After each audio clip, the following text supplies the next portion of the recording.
Hello students. तो आज हम कल हमने एंटीजेंस को थोड़ा डिटेल में पढ़ा था। आज हम देखते हैं what are the factors that influence immunogenicity, यानी इम्यूनोजेनिसिटी के लिए रिक्वायरमेंट्स क्या है, रिक्वायरमेंट्स फॉर इम्यूनोजेनिसिटी। ठीक है, तो सबसे पहले उसमें अगर हम देखें कंट्रीब्यूशन ऑफ इम्यूनोजन, यानी इम्यूनोजन की रिक्वायरमेंट्स में क्या है, तो पहले आता है किसी भी सब्सटेंस का इम्यूनोजन होने के लिए सबसे पहले प्रॉपर्टी जो है उसमें होनी चाहिए, दैट इज़ फॉरेननेस। यानी फॉरेननेस जो है that is the first property. ठीक है, कि किसी भी एंटीजन का क्या होना चाहिए कि वो सब्सटेंस जो है that should not be A self substance. ठीक है, यानी जिस होस्ट में अगर उसको इम्यून रिस्पॉन्स प्रोड्यूस करनी है तो वो जो सब्सटेंस है वो क्या होना चाहिए, फॉरेन होना चाहिए। यानी we can simply say that the substance it should have a foreignness character to be an immunogen। ठीक है, फर्स्ट इज़ द फॉरेननेस। और अगर सेकेंडली अगर हम देखते हैं that is the molecular size, यानी जो सब्सटेंस है, ठीक है, that have to produce an immune response, उसका एक मॉलिक्यूलर मास होना चाहिए, सॉरी मॉलिक्यूलर साइज जो है वो होनी चाहिए। ठीक है, एक रिक्वायर्ड मॉलिक्यूलर साइज किसी भी इम्यूनोजन का। ठीक है, ताकि वो क्या कर सके, एक इम्यून रिस्पॉन्स जो है वो प्रोड्यूस कर सके। और उसमें है मेनली अगर तो किसी भी सब्सटेंस का एक मॉलिक्यूलर साइज, ठीक है, वो होना चाहिए। और मॉलिक्यूलर साइज जितना भी हो, ठीक है ना, greater the molecular size greater will be the immune response. ठीक है, सो एक सब्सटेंस का इम्यूनोजन होने के लिए एक मॉलिक्यूलर साइज भी होना चाहिए। ठीक है ना, that is the second requirement for a substance to be for immunogenicity. ठीक है, now third is what, the chemical composition. ठीक, यानी वो सब्सटेंस जो है क्या होना चाहिए, उसकी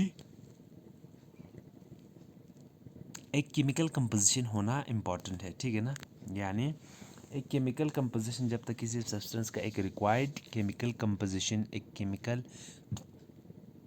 कम्प्लेक्सिटी ना हो, तब तक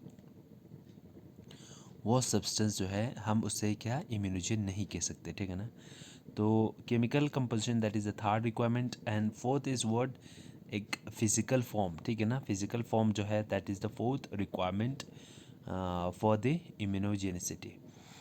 there is a fifth there is a fifth requirement that is degradability, यानी कितनी जल्दी वो डिग्रेडेबल है। ठीक है, यानी डिग्रेडेबल है कि या नहीं है। ठीक है, वो चीज़ हम आगे देखेंगे। This is the fifth requirement. फिर उसके बाद है कुछ बायोलॉजिकल सिस्टम्स, ठीक है ना, जिनकी भी एक रिक्वायरमेंट होती है एक इम्यूनोजेनिसिटी प्रोड्यूस करने के लिए। ठीक है, that is the genetic factor. ठीक है, what is the genetic factor of that particular antigen, या एज फैक्टर जो है that is also a requirement for immunogenicity. ठीक, एंड अगर हम एडमिनिस्ट्रेशन की मेथड ऑफ एडमिनिस्ट्रेशन की बात करें तो उसमें जो डोज है, ठीक है ना, एंटीजन की डोज जो है वो कितना है, that is also an important characteristics for immuno for being immunogenic. And second is the route, यानी किस रूट से जो है वो एंटीजन एंटर कर रहा है, वेदर इट इज़ इंट्रावेनस या इंट्राडर्मल, ठीक है, या सब कुटेनियस या intramuscular. So there are different routes for the administration of antigen. ठीक है ना, and last is the adjuvant. ठीक है, तो एडजुवेंट क्या है वो हम देखते हैं कि व्हाट आर दिस एडजुवेंट्स। ठीक है, सो फर्स्टली हम देखते हैं the first requirement for immunogenicity is foreignness. ठीक है, किसी भी सब्सटेंस को अगर इम्यूनोजेनिक होना है, यानी उसको बॉडी में एंटर करके कोई भी इम्यून रिस्पॉन्स प्रोड्यूस करनी है। ठीक है, this is an antigen that has to enter a body. ठीक है ना, किसी भी बॉडी में एंटर करना है, दिस इज़ द बॉडी, ये एंटीजन इस बॉडी में एंटर करता है। ठीक है, एंटर करने के बाद जब इसको एक इम्यून रिस्पॉन्स जो है वो प्रोड्यूस करनी है, ठीक है, इसके अगेंस्ट में कोई एंटीबॉडी जो है फॉर्म होनी है, यानी एक इम्यून रिस्पॉन्स प्रोड्यूस करनी है, ठीक है। उसके लिए कुछ रिक्वायरमेंट्स है, ठीक है ना।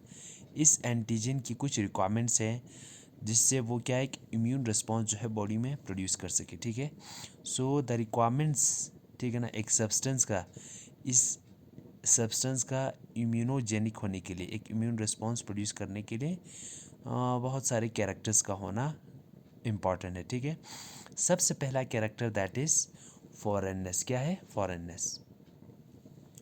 So the immune system normally discriminates between self and non self, ठीक है। इम्यून सिस्टम जो है वो हमेशा क्या करता है, डिस्क्रिमिनेट करता है एक सेल्फ और नॉन सेल्फ में, such that only foreign molecules are immunogenic, ठीक। तो सबसे पहली इम्पॉर्टेंट फीचर यही है कि फॉर बीइंग एन इम्यूनोजन, ठीक है, एक इम्यूनोजन होने के लिए there is an effective, the effective immunogen must be a foreign, ठीक है ना। यानी जो इम्यूनोजन है सबसे पहले उसका फॉरेन होना that is very important with respect to the host, ठीक है। फॉरेन होना बहुत इंपॉर्टेंट है, ठीक है। यानी कोई भी एंटीजन जो इस बॉडी में एंटर कर रहा है, ठीक है ना, जो फर्स्ट रिक्वायरमेंट है, जितना हो सके जो ये एंटीजन है ये क्या होना चाहिए, फॉरेन होना चाहिए। इस जो ये होस्ट है ना इसका पार्ट नहीं होना चाहिए, ठीक है। इसका पार्ट नहीं होना चाहिए, जिस बॉडी में एंटर करेंगे उसका पार्ट नहीं हो, ठीक है ना। ये होना चाहिए, it should be a foreign particle for this host for और दिस ऑर्गेनिज्म, ठीक है। तो first and foremost feature is that कि जैसे कि इम्यून सिस्टम जो है, ठीक है, जब भी बॉडी में जो इम्यून सिस्टम है हमारा, ठीक है, वो हमेशा इसकी एक फीचर रहा है, ठीक है। वो क्या करता है, it always discriminates between self and non self, ठीक है। तो वो हमेशा क्या करता है, जो सेल्फ एंड नॉट सेल्फ, यानी उसकी जो बॉडी की पार्ट है, ठीक है, जो बॉडी का पार्ट है, ठीक है ना, जो बॉडी की पार्ट है जिसको हम सेल्फ कहेंगे, ठीक है, उसमें और नॉन सेल्फ, ठीक है ना, और कोई बाहर का कोई पार्टिकल आए, ठीक है ना, नॉन सेल्फ या कोई बाहर की कोई बाहर की पार्टिकल जो है बॉडी में एंटर करे तो हमेशा उसमें क्या करता है, डिस्क्रिमिनेशन करता है। यानी जब भी कोई फॉरेन पार्टिकल या नॉन सेल्फ पार्टिकल होगा तो उस टाइम पे इम्यून रिस्पॉन्स जो है वो रेस्पॉन्ड करता है, ठीक है। नॉन सेल्फ के कंडीशन में ये क्या करेंगे, रेस्पॉन्ड करेंगे, ठीक है। और अगर सेल्फ कोई पार्टिकल हो तो उसके अगेंस्ट में रिस्पॉन्ड जो है वो नहीं होगी, ठीक है।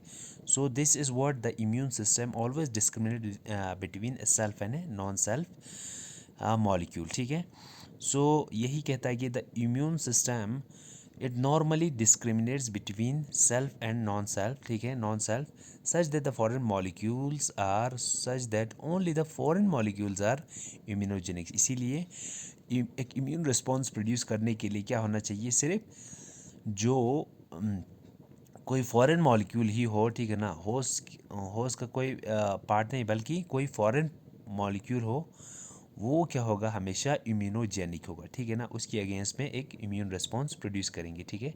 कोई फॉरेन मॉलिक्यूल जब बॉडी में एंटर करेंगे, ठीक है, अगर उसमें बॉडी का पार्ट एंटर करेगा तो वो that will not B immunogenic, immune response जो है वो प्रोड्यूस नहीं होगी, ठीक। सो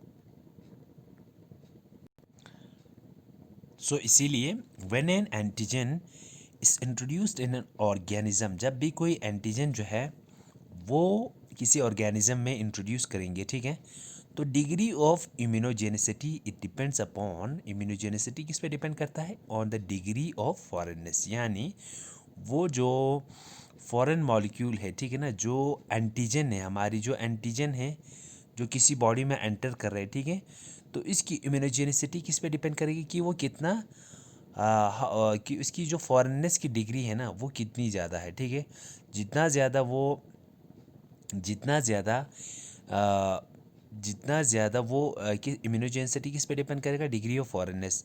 जितना ज़्यादा ये पार्टिकल, ये मॉलिक्यूल जो है फॉरेन होगा, उतना ज़्यादा जो है वो क्या होगा, एक इम्यून रिस्पॉन्स प्रोड्यूस होगी, ठीक है। फॉरेननेस की डिग्री जितना ज़्यादा बढ़ेगी उतनी ज़्यादा क्या होगी, इम्यून रिस्पॉन्स जो है या इम्यूनोजेनिसिटी जो है वो इंक्रीज होगी। यानी foreignness of an antigen it is directly proportional to the immunogenicity, ठीक है, हम ये भी कह सकते हैं, ठीक है ना।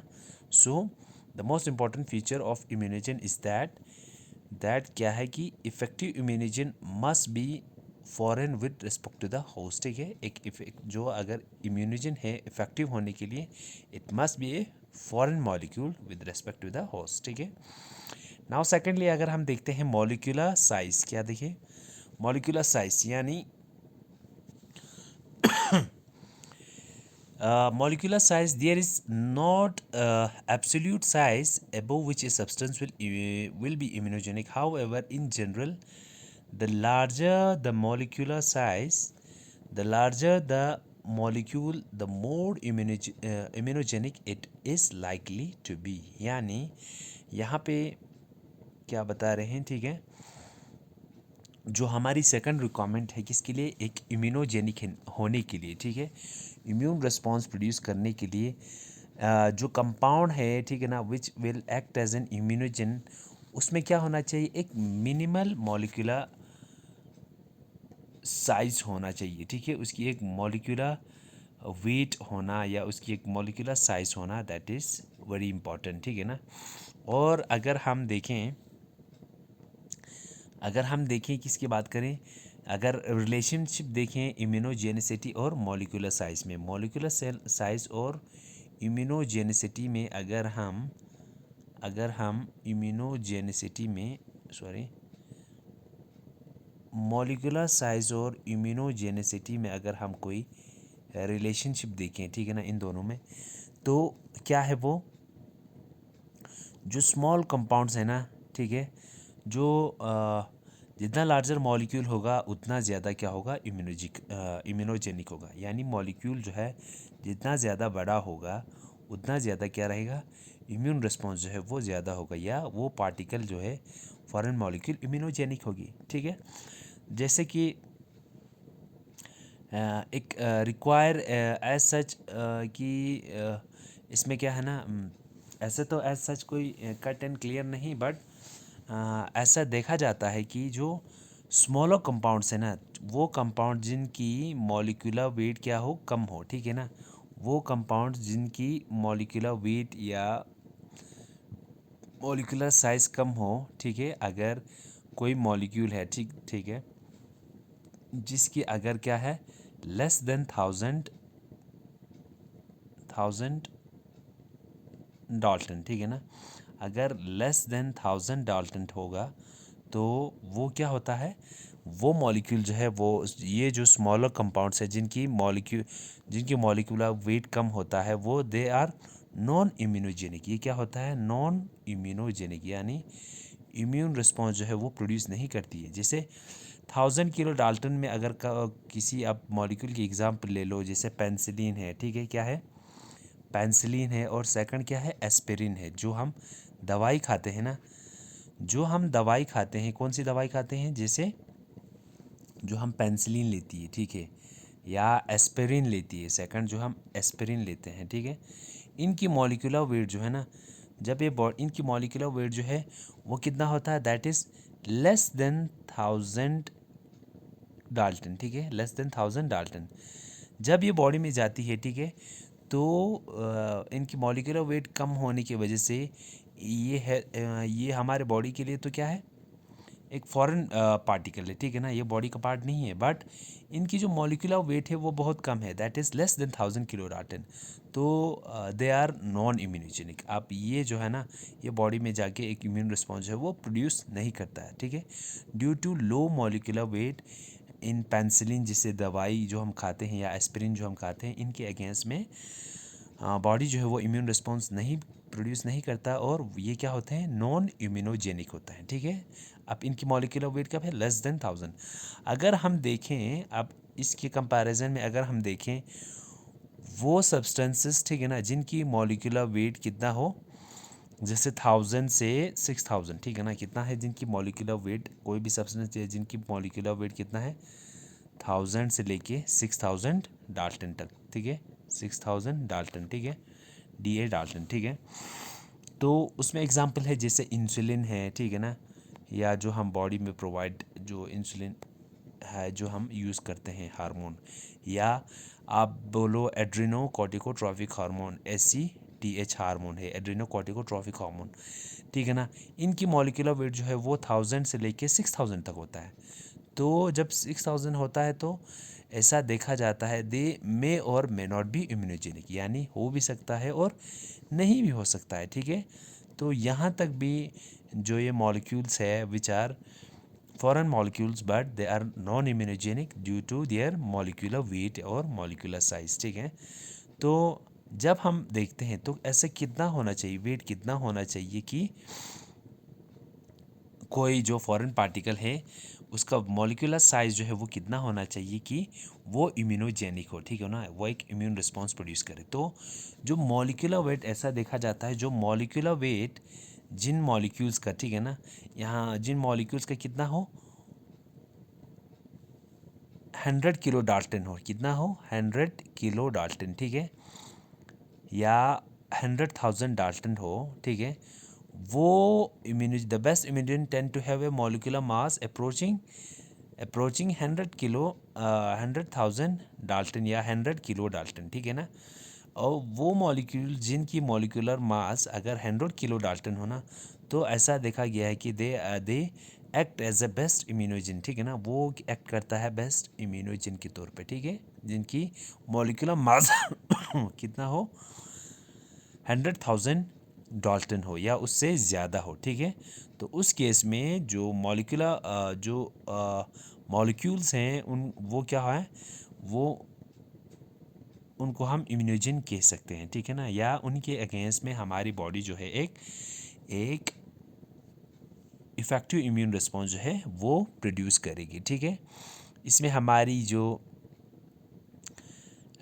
जैसे हम टेटनस की जो टेटनस टॉक्सिन जब हमारे बॉडी में क्या हो जाता है इंट्रोड्यूस होती है, ठीक है ना, जब भी टेटनस टॉक्सिन जब इंट्रोड्यूस होती है तो उसके अगेंस्ट में क्या होता है टेटनस टॉक्सिन जो है इनकी मॉलिक्यूलर वेट लगभग कितना होता है, इतना होता है, इसी के बराबर, यानी मोर देन 6000 डाल्टन होता है, ठीक है, नियरली इतना होता है, ठीक है। तो हमेशा जो टेटनस टॉक्सिन हमारे बॉडी में एंटर करेंगे तो इन टॉक्सिन के अगेंस्ट में क्या होता है, बॉडी रिस्पॉन्स जो है वो प्रोड्यूस होती है, ठीक है। So in short we can say that कि जो सब्सटेंसेस, ठीक है ना, जितना स्मॉल होगा, smaller substances have decrease immunogenicity, ठीक है।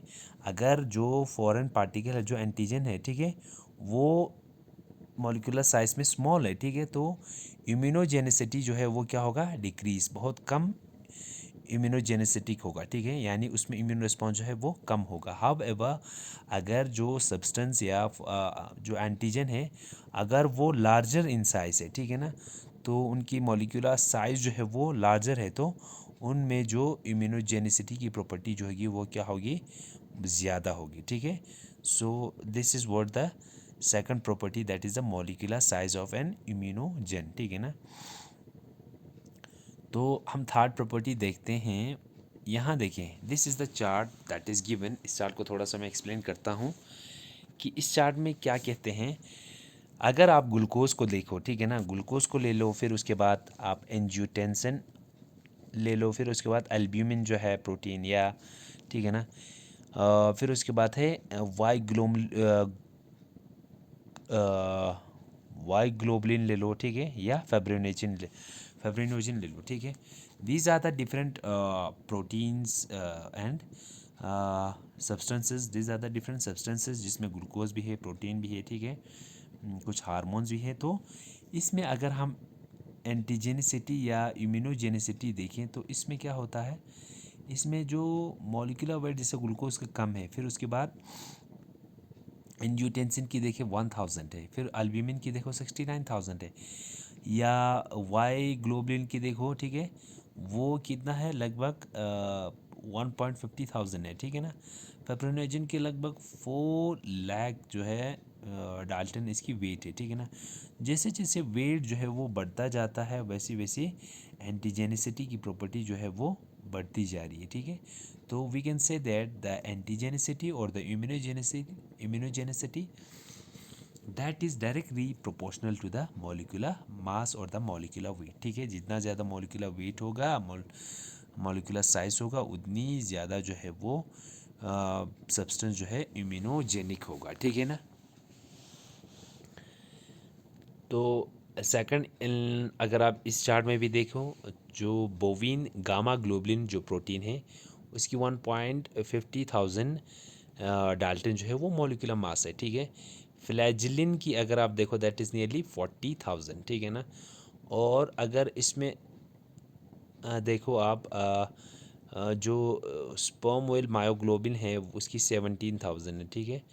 तो टेटनस टॉक्साइड की टॉक्सिन की कितना है, या टॉक्साइड की, दैट इज़ 150,000 डाल्टन इनकी मॉलिक्यूलर मास है, ठीक है।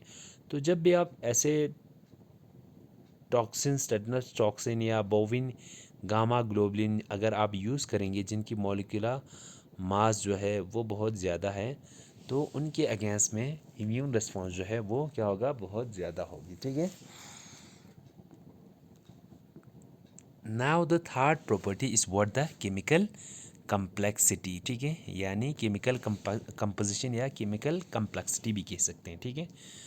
तो in general the more complex the substance is chemically the more immunogenic it will be, ठीक है।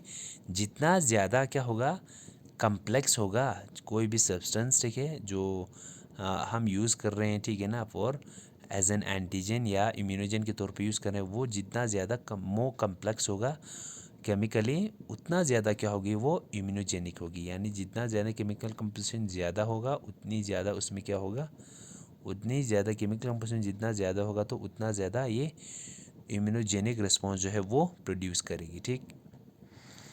Now the addition of aromatic compounds like, अगर आप टायरोसिन की बात करो और phenylalanine to the synthetic polymers can have a profound effect on immunogenicity, ठीक है।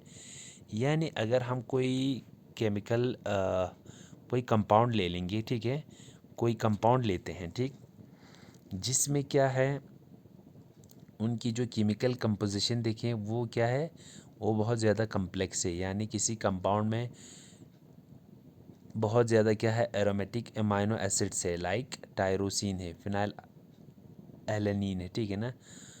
तो उनमें जितना ज़्यादा कम्प्लेक्सिटी जो है वो बढ़ती जा रही है, उतना ज़्यादा क्या होगा, इम्यून रिस्पॉन्स जो है वो ज़्यादा होगा, ठीक है ना। तो इसमें जैसे आप अलग अलग जो प्रोटीन्स देखोगे, टायरोसिन, ठीक है ना, ये, या phenylalanine which are aromatic amino acids, ठीक है। तो all the 4 levels of proteins can contribute to antigenic determinant and hence affect the immunogenicity, ठीक है। तो इसमें जो अलग अलग प्रोटीन मॉलिक्यूल्स है वो they can contribute to antigenic determinant, या वो फाइनली किसको अफेक्ट कर सकता है, इम्यूनोजेनिसिटी को भी इफ़ेक्ट कर सकता है, ठीक है। तो अगर आप किसी कंपाउंड की अगर आप एग्जांपल लेते हैं, ठीक है ना, कोई होमोपॉलीमर है, ठीक है ना, अगर कोई होमोपॉलीमर है किसका, प्रोटीन्स का, ठीक है, अगर किसी, या अमाइनो एसिड्स का है, अगर आप किसी होमोपॉलीमर को देखें किसका, अमाइनो एसिड्स के, ठीक है ना, यानी कोई ऐसा पॉलीमर है अमाइनो एसिड का जो होमोपॉलीमर है, सारे एक जैसे हैं, ठीक है ना। तो उनमें क्या होता है, जो इम्यून रिस्पॉन्स जो है वो क्या होता है,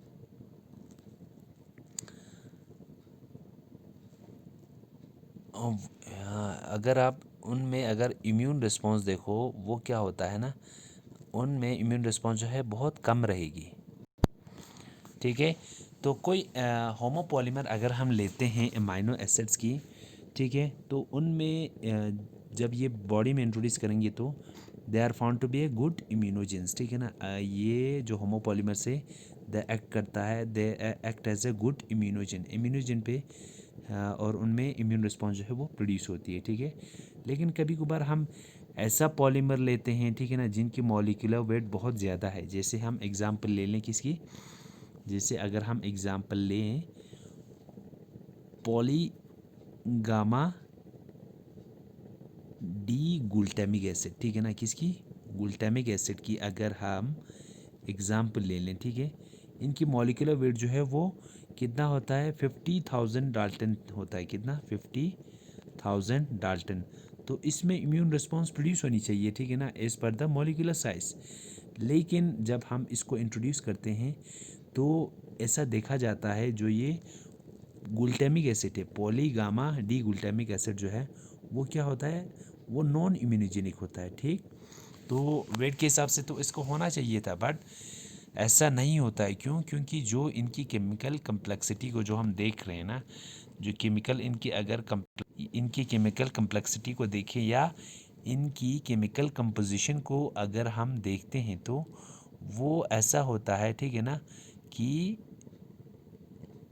ये जो है बॉडी में इंट्रोड्यूस करने के बाद इम्यून रिस्पॉन्स जो है वो बिल्कुल प्रोड्यूस नहीं करता, ठीक है ना।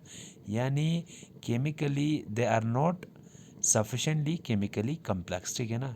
इसका मतलब ये है मॉलिक्यूलर वेट तो है, बट ये जो है मॉलिक्यूल जो है केमिकली उतना कम्प्लेक्स नहीं है जितना होना चाहिए था एक इम्यून रिस्पॉन्स प्रोड्यूस करने के लिए, ठीक है।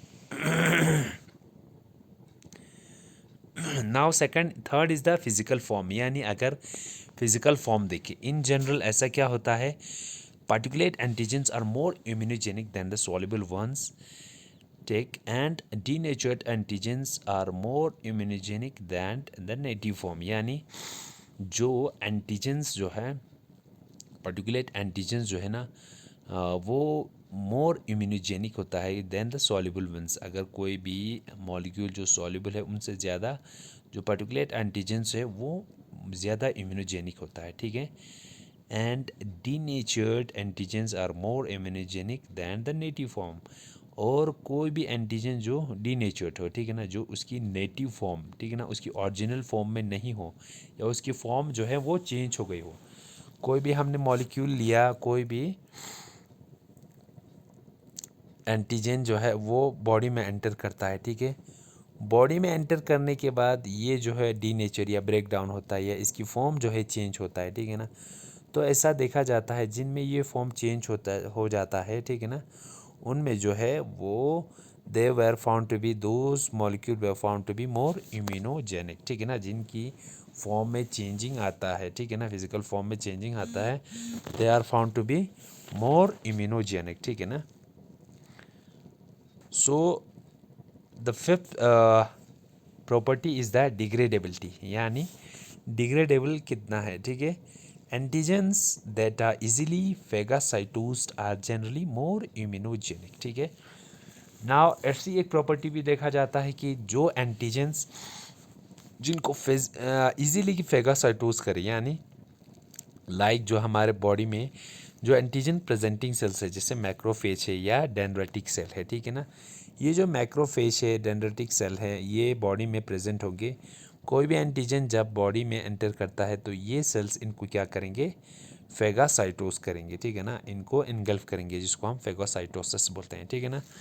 तो वो एंटीजेंस जो, अगर ये एंटीजन मान के चलो इजीली फेगासाइटोस होता है, ठीक है ना, इजीली इसको इनगल्फ कर पाते हैं, तो they are generally more immunogenic. उनके अगेंस्ट में क्या होगा, जो इम्यून रिस्पॉन्स जो है वो जल्दी प्रोड्यूस होगी, ठीक है। तो सिंपली यही है कि जो इजीली फेगासाइटोस होगा इम्यूनोजेंस, वो मोर इम्यूनोजेनिक है, ठीक है। दिस इज़ बिकॉज, क्योंकि ऐसा क्यों होता है, मोस्ट एंटीजेंस, ठीक है ना, for most antigen the development of immune response require that the antigen be phagocytosed।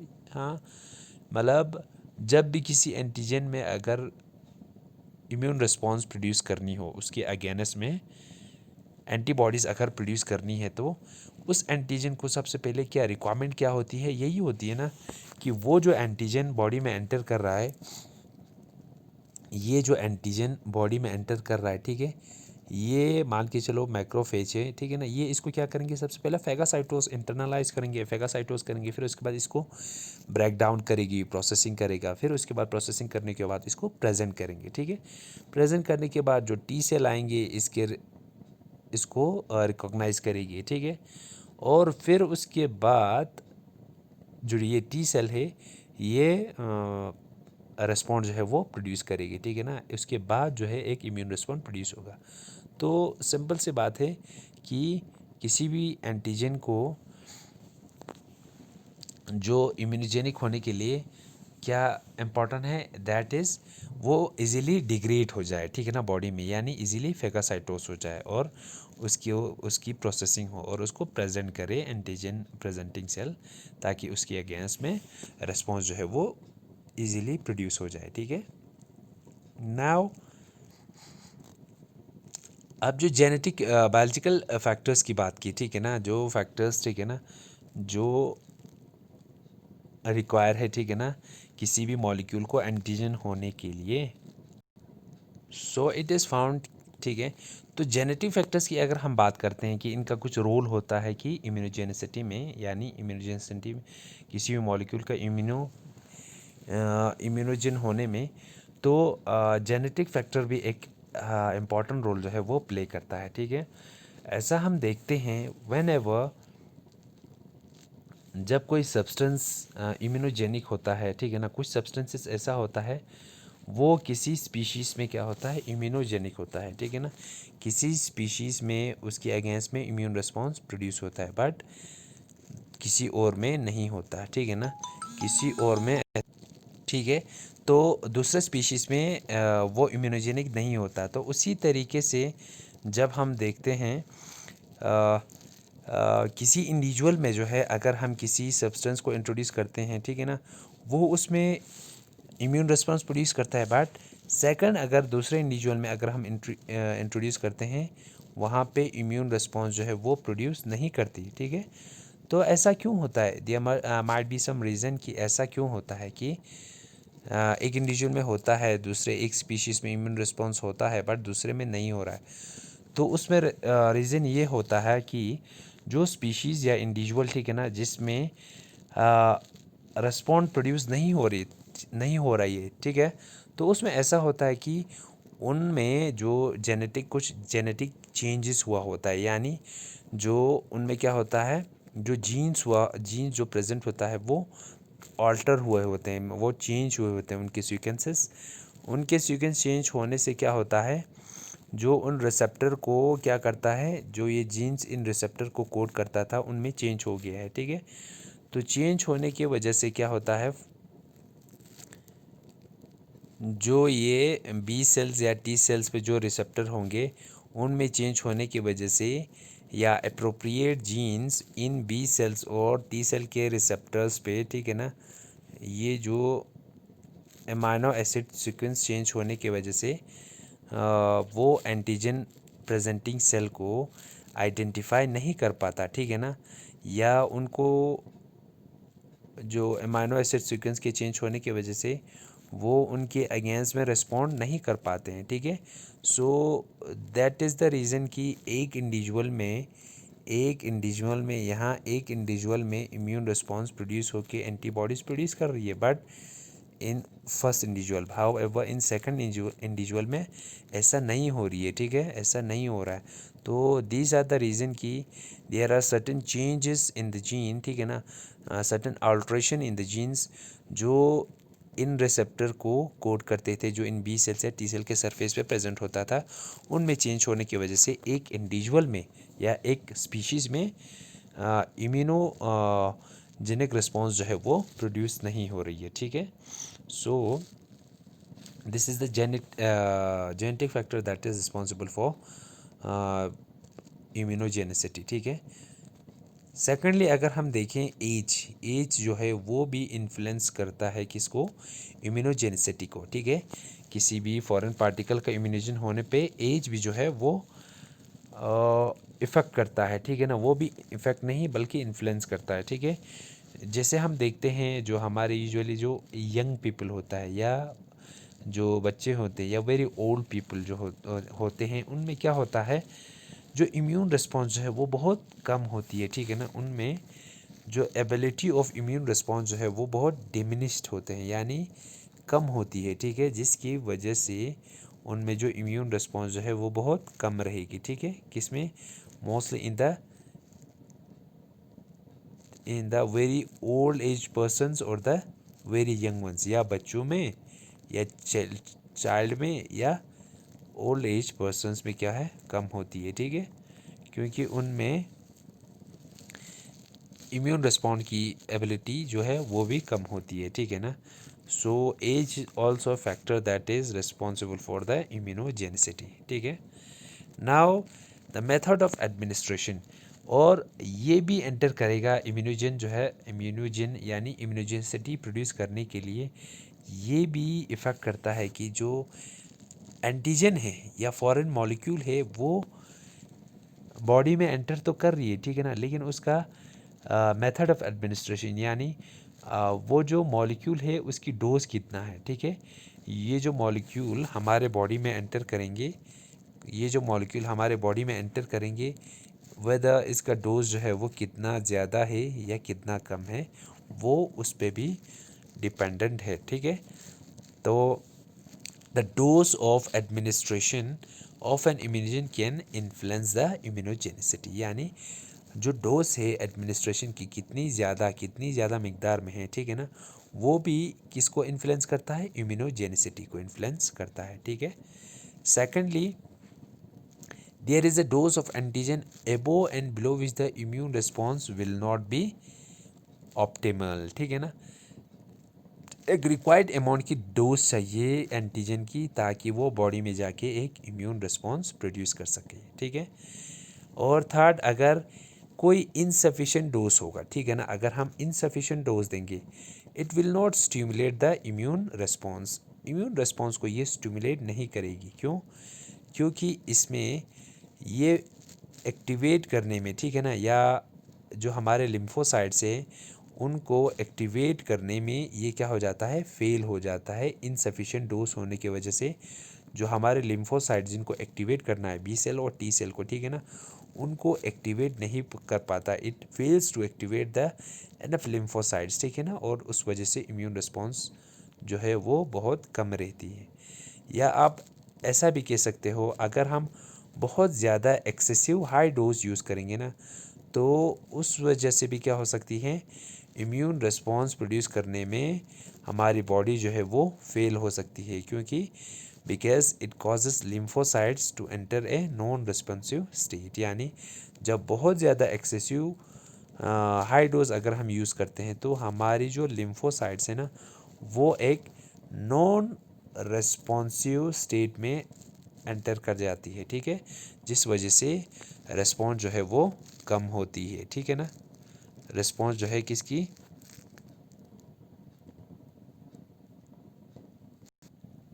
तो यही चीज़ है कि ना ये जो डोज जो है, ठीक है ना, किसी भी एंटीजन का, यानी कोई भी इम्यूनोजेंसिटी प्रोड्यूस करने के लिए, ठीक है, जो डोज है ना वो क्या होना चाहिए, it should not be insufficient, ठीक है ना, ना इनसफिशेंट होना चाहिए, ना वेरी एक्सेसिव बहुत ज़्यादा होनी चाहिए, हाई डोज होनी चाहिए, बट क्या होना चाहिए, there should be the dose that need to be administered, वो क्या होना चाहिए, should have a threshold amount, एक थ्रेश होल्ड अमाउंट होना चाहिए, ना ज़्यादा कम, ना ना ज़्यादा कम, ना बहुत ज़्यादा होना चाहिए, एक थ्रेश होल्ड अमाउंट जो है ना वो होनी चाहिए, ताकि जिस वजह से बॉडी में एक इम्यून रिस्पॉन्स जो है वो प्रोड्यूस हो जाए, ठीक है। So this was the dose mode of administration में पहली जो है वो डोज जो है वो इम्पैक्ट करता है, ठीक है, कि कितनी dose, weather it is a high dose और ए लो डोज, उस पे भी क्या डिपेंड करता है, इम्यूनोजेनिसिटी जो है वो डिपेंड करता है, that is also a requirement for immunogenicity, ठीक है। नाउ उसके बाद second is the route of administration, यानी जो फॉरेन मॉलिक्यूल हम इंट्रोड्यूस कर रहे हैं, ठीक है ना, उसकी जो रूट है ना, रूट ऑफ एडमिनिस्ट्रेशन वो कौन सी है, ठीक है। सबसे पहले जैसे इंट्रावेनस, ठीक है ना, जो हम कोई भी फॉरेन पार्टिकल इंट्रोड्यूस करेंगे बॉडी में, उसके अलग अलग क्या हैं टाइप से, ठीक है ना, कहाँ से किस रूट से वो एंटर करती है, ठीक है। तो उसमें अगर आप देखो सबसे पहले क्या है, एक होता है इंट्रावेनस, जो हम वेन से हम बॉडी में इंट्रोड्यूस करती हैं, या इंट्राडर्मल या स्किन के थ्रू इसको इंट्रोड्यूस करेंगे बॉडी में, ठीक है ना, इनटू द स्किन, ठीक है ना, स्किन में इंट्रोड्यूस करेंगे।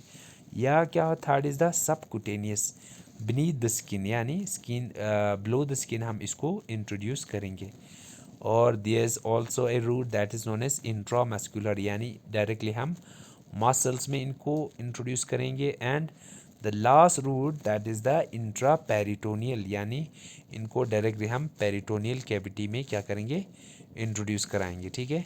सो दीज आर द रूट जहाँ से हम किसी फॉरेन मॉलिक्यूल को क्या करते हैं, इंट्रोड्यूस करते हैं, किस में, बॉडी में, ठीक है। सो सो जब हम तो हमारे पास डिफरेंट रूट्स है जहाँ से हम इस मॉलिक्यूल को, ठीक है ना, या फॉरेन मॉलिक्यूल को हम बॉडी में इंट्रोड्यूस कर सकते हैं, ठीक। लेकिन क्या है, the administration route determines which immune organ of the cell population will be involve, ठीक है ना। जब हम यहाँ से इनमें से कोई भी जो रूट है वो हम जब चॉइस करते हैं, तो ये रूट जो है वो हमें क्या करती है, एडमिनिस्ट्रेशन रूट जो है वो हमें डिटरमाइन करती है कि कौन सा जो इम्यून सेल या कौन सा जो इम्यून ऑर्गन जो है वो इन्वॉल्व होगी किसमें, इम्यून रिस्पॉन्स में, ठीक है। तो कौन सी ऑर्गन जो है या ऑर्गन्स या सेल जो है वो अपना रोल प्ले करेगी इन इम्यून रिस्पॉन्स, ठीक है ना। जैसे कि अगर हम बात करते हैं किसकी, जब हम इनको इंट्रोड्यूस करते हैं किसके थ्रू, जैसे कि अगर हम सबकुटेनियस, ठीक है ना, अगर हम बीनीथ द स्किन इंट्रोड्यूस करते हैं, अगर हम बीनीथ द स्किन अगर सबकुटेनियस रूट को अगर हम ऑप्ट करते हैं, तो उस टाइम पे क्या होता है, जब हम सबकुटेनियस बीनीथ द स्किन जो है वो फॉरेन मॉलिक्यूल को जब हम इंट्रोड्यूस करते हैं, ठीक है ना, तो उस टाइम पे जो इम्यून रिस्पॉन्स जो है ना वो क्या होगी, स्ट्रोंगेस्ट होगी, सबसे ज़्यादा जो है इम्यून रिस्पॉन्स जो होगी तब होगा जब हम कौन सा रूट लेंगे, सबकुटेनियस, जब बीनीथ द स्किन जो है किसी फॉरेन मॉलिक्यूल को इंट्रोड्यूस कराएंगे, ठीक है। या तो उसमें क्या होता है, व्हाट इज़ द रीज़न, क्योंकि क्या है, अब स्किन में क्या होता है, हमारे स्किन में अगर हम कुछ सबकुटेनियस स्किन में अगर हम देखें तो उसमें हमारी जो लैंगरहैंस सेल्स, उसमें कुछ एंटीजन प्रेजेंटिंग सेल होते हैं जिसको हमने नाम दिया था लैंगरहैंस सेल्स, ठीक है, लैंगरहैंस सेल्स, ठीक है। ये सेल जो है, these are the most potent antigen presenting cells, these are the most potent antigen presenting cells, ठीक है। तो स्किन से जब इंट्रोड्यूस करेंगे तो ये जो लैंगरहैंस जो है वो एक्टिवेट हो जाता है, ठीक है ना, और ये क्या करते हैं, these are more strong and the more potent antigen presenting cells, तो ये इनकी अपटेक करता है इन एंटीजन को, ठीक है ना, लैंगरहैंस सेल्स, और इनकी प्रोसेसिंग करता है और प्रेजेंटेशन करता है टू द इफेक्टिव सेल्स, ठीक है। तो स्ट्रॉन्गेस्ट जो इम्यून रिस्पॉन्स जो है वो सबकुटेनियस रूट में प्रोड्यूस होती है, ठीक है।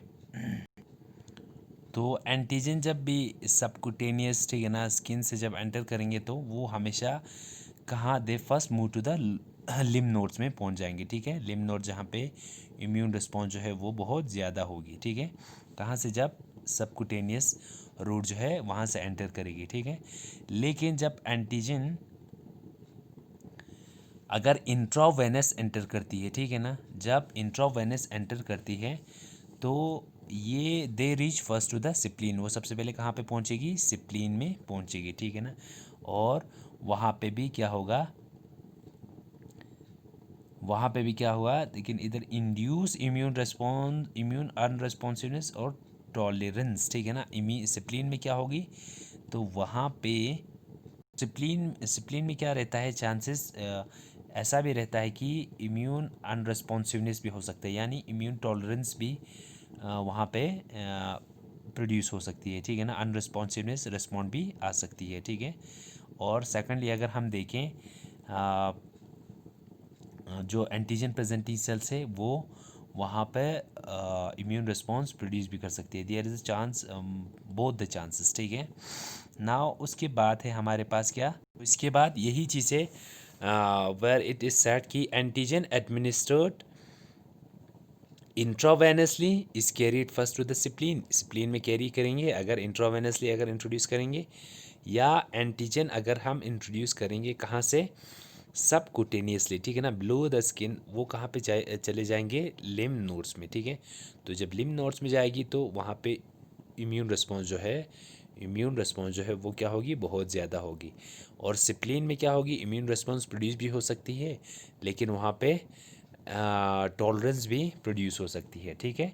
या अगर एक और रूट अगर हम देखें, दैट इज़ ऑरली, अगर ऑरली अगर कोई एंटीजन या किसी मॉलिक्यूल को बॉडी में ऑरली अगर हम इंट्रोड्यूस करें तो वो गैस्ट्रो इंटेस्टाइनल ट्रैक से एंटर करेगा, ठीक है ना, गैस्ट्रो इंटेस्टाइनल ट्रैक से एंटर करेंगे, ठीक है ना। और वहाँ पे भी एंटीबॉडी रिस्पॉन्स होगी, कहाँ पे, with in the intestinal lamella, कहाँ पे, जो इंटेस्टाइनल लैमिना है, इंटेस्टाइनल लैमिना है वहाँ पे जो है, या लैमिना प्रोपिया जिसे हम कहते हैं, ठीक है ना, क्या कहते हैं, लैमिना, लैमिना प्रोपिया जिसे हम कहते हैं, वहाँ पे जो है एंटीबॉडी रिस्पॉन्स जो है वो प्रोड्यूस होगी, ठीक है। So these are what, these are the routes, these are what, these are the routes जहाँ पे क्या होता है, इम्यून रिस्पॉन्स जो है वो प्रोड्यूस हो सकती है जहाँ जहाँ से जब ये एंटर करेंगे, ठीक है। सो